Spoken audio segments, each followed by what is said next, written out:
Okay, so what is your job title? 7th grade science teacher. Okay, is that a career that you always knew that you wanted to pursue? No, it's not actually. When I was in high school, I knew that I wanted to do something that was like a health-related field, but I knew that I could not do anything that involved blood because I could get my finger pricked and I was like, whoo, I'm going to pass out. So I knew that wasn't going to happen, but I was really interested in pharmacy. So my senior year, I applied and actually was going to do pharmacy, applied at Carolina, got in, applied at Campbell University, got in, and decided that Carolina was too big for me. Being a small town girl, went to Campbell for 2 years, and through that time I was like, pharmacy, that's the way I'm going. Then I got a job in a pharmacy, and it completely changed my outlook on it, and everybody kind of kept coming back to me going, but you're such a nurturing person, you're so good with kids, you should really be a teacher. But I kept thinking elementary, going, I don't want to have to wipe snotty noses, this is not going to be fun. And so eventually I prayed about it, decided that pharmacy wasn't the right thing, and the one thing that I loved about all of my classes in high school and in college was the science, so that's kind of the direction it went into. Okay, well, I guess, so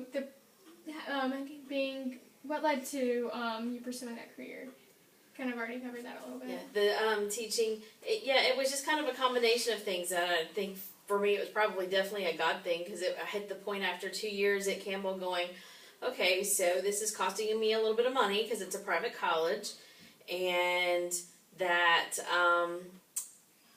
I was having fun with the classes and I enjoyed my time there, but it wasn't something that I wanted to stick with.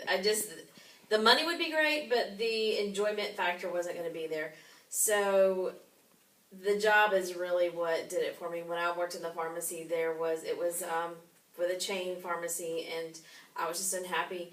The people in the pharmacy were great, but most customers are sick, or it costs way too much money to get their medicine, so they're grumpy and they don't, and I was like, okay, I can't do this for the rest of my life.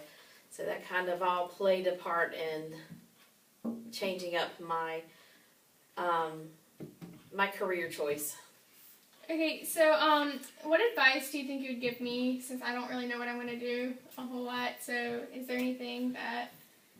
I would say really look at and think about the areas in the classes so far that you've taken that were just like you would take every class they offered. So like if math is your thing and you are like ready to sign up for every math class thrown your way, then really look at what career choices are out there, what options are out there that do math, have the math skills, or the science, or if you love writing, then the language arts side of things. But and I think you're probably and when I was in high school, I was the person that I pretty much did well in everything, and I feel like you're that kind of person too. There's not really maybe one thing that's your really bad thing. I mean, I didn't really like history so much, so I didn't volunteer for any extra classes in that, but give yourself some time. It's okay to make career changes or to make decisions, and change things up a little bit. Your mom and dad might not be so happy about it,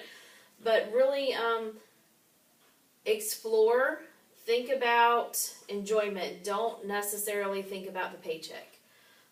When you start looking at, possible careers and things, kind of target some of the classes that you would really like to take and see where that kind of leads you, but give yourself some time. Okay, thank you so much. Yep.